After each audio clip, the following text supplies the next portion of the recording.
There are so many people standing outside the vortex asking others to help them, not understanding that anyone who does help them when they're outside the vortex has to come outside the vortex with them.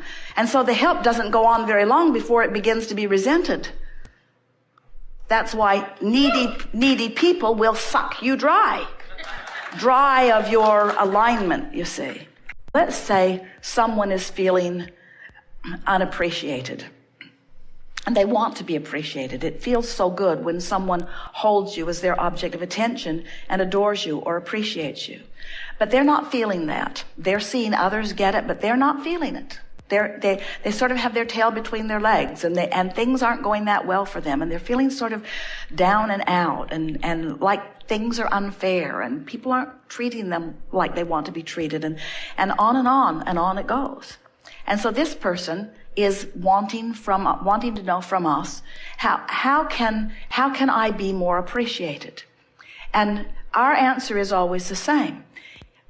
Find something to appreciate, because as you find something, whatever it is, a flower, a butterfly, a cat or a dog, a rainbow, a cloud, a dolphin jumping, something good to eat, as you find anything to appreciate, as you offer your appreciation, your vibration raises, because you can't appreciate without being a vibrational match to source energy.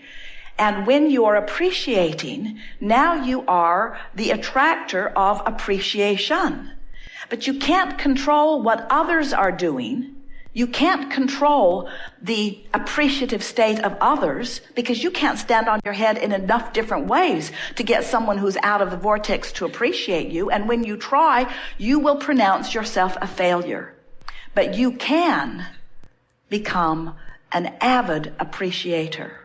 And what you begin to discover is it was never someone else's appreciation of you that you were looking for. It was your alignment with the energy of love, with the energy of source, with the energy of appreciation. That's what fills you up, you see. You get so full of it that it doesn't matter to you what others are flowing to you, other than it is so delicious to be the recipient of someone's appreciation, because it means they're in the vortex.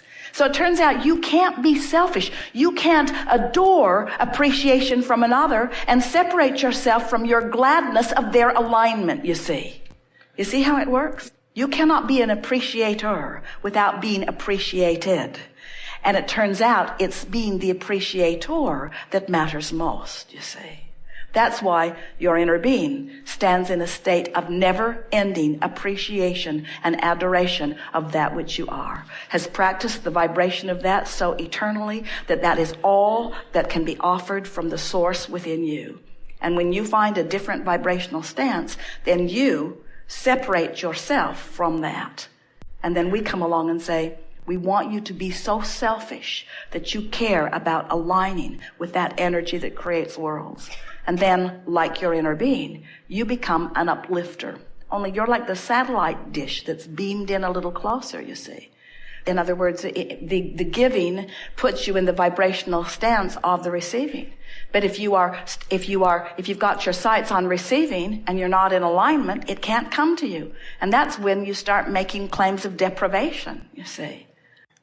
So there are a lot of people that try to fill that gap with stuff. They buy one more thing and bring it home, or eat something, or snort something, or shoot something, or drink something. In other words, they want relief from resistance. But we know that you want far more than relief from resistance. You want the fullness, the full embracing of the fullness of who you are. You are creators with the power to create worlds flowing through you, you see.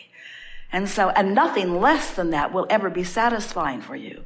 So yes, you could say we are emphatically, stubbornly holding our vision of who you are. But it's not a vision that we made up. It's a vision that you made up. It's your creation that we are holding tight to, you see. You see it all fits together?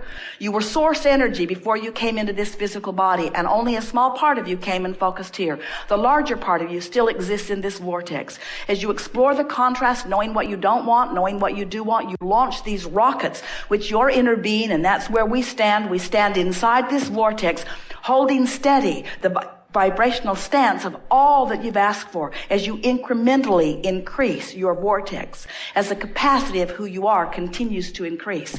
We hold steady to that vision. We hold steady to that vision, knowing with everything that we are that you will return to the vortex. And we know it for sure because when you croak, you have no choice, because when you withdraw your consciousness from things that are bothering you, you reemerge into the wholeness of who you really are, and we revel. So why are we playing this game with you now? Because you came forth in this life experience to know the fullness of who you are, to selfishly express this energy that creates worlds. You are not humans who are inferior to that which is source trying to catch up. You are extensions of that which is source. And so your discovery is our discovery. Your pleasure is our pleasure. Your knowing what you want is our knowing what we want, you see. There is no you getting yours without us getting ours. It can't happen. What we want for you is your alignment with your power. We want not to create for you. We want you to discover your own creative power. You see, for us to be in the vortex, the only thing that we or anyone has to give to anyone else is the example of the vortex, because that's where all of the joy and all of the creative juices are, you see. So they are really one and the same. So now let's go back to something. The basis of it is in understanding that the problem and the solution are entirely different vibrations, just as the question and the answer are different vibrations. So if you have a friend or know someone who needs something, and you focus on their need long enough, you will leave the vortex, and then you will associate the terrible way you feel with their need. And in time, your friendship will disintegrate, because you will incorrectly associate the way you feel with their plight.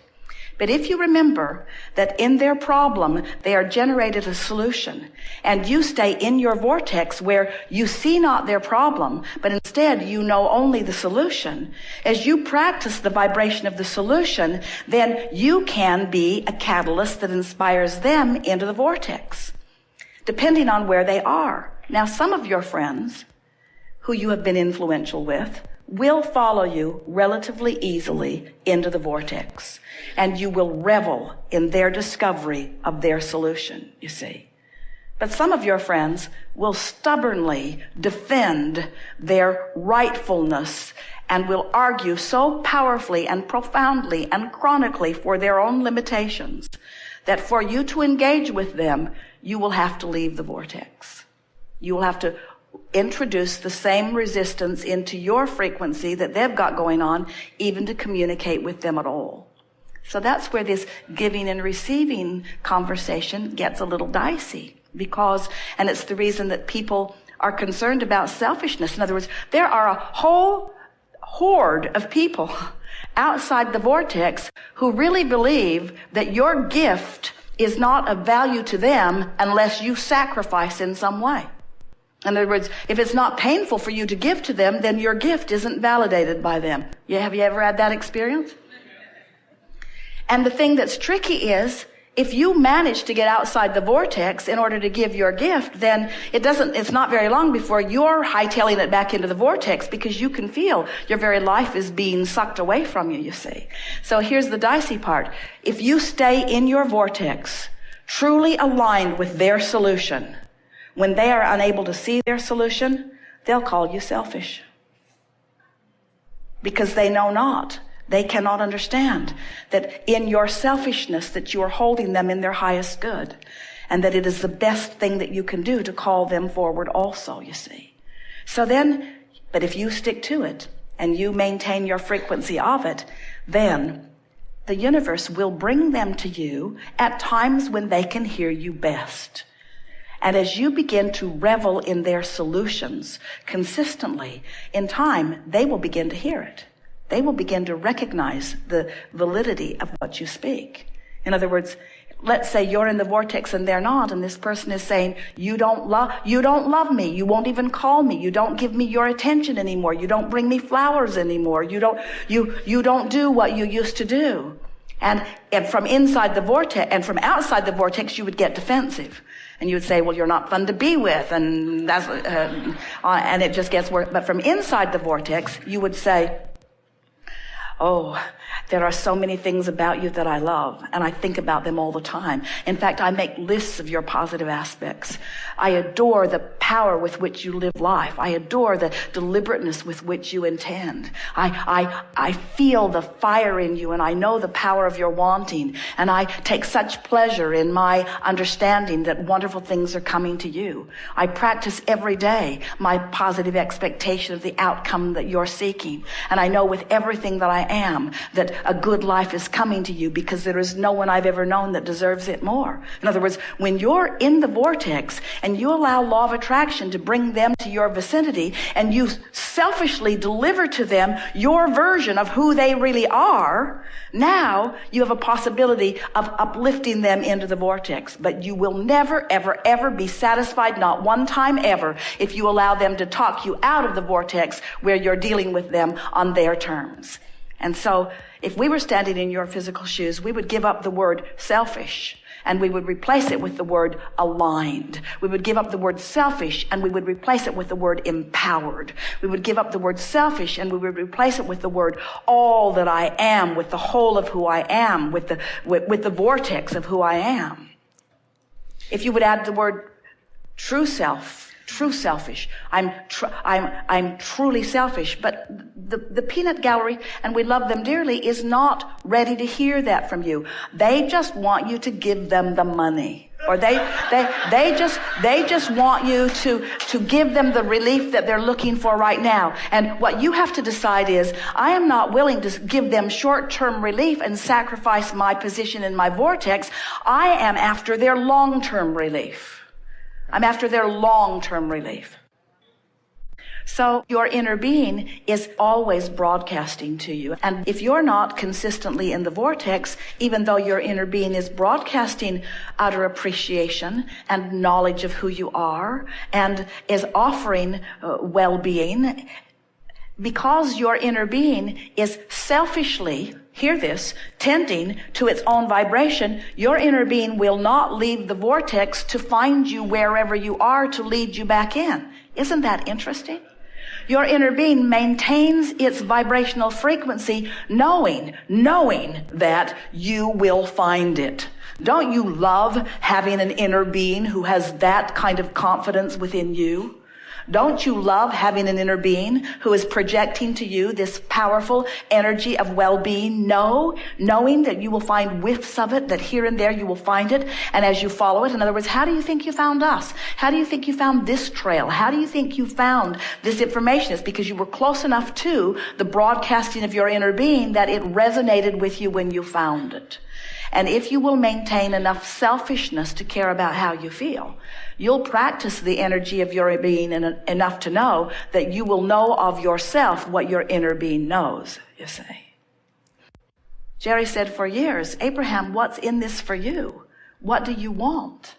And we explained in many different ways that we are teachers of energy and alignment. But what we are really teachers of is allowing. We are teaching you to allow yourself the fullness of all that you've become. Because we know that all of your pleasure and all of your love and all of your joy and all of your satisfaction and all of your appreciation and all of your zest for life and all of your clarity and all of your friskiness comes from your alignment with the fullness of who you are. And nothing else even comes close to satisfying it. Selfish. Working out real well.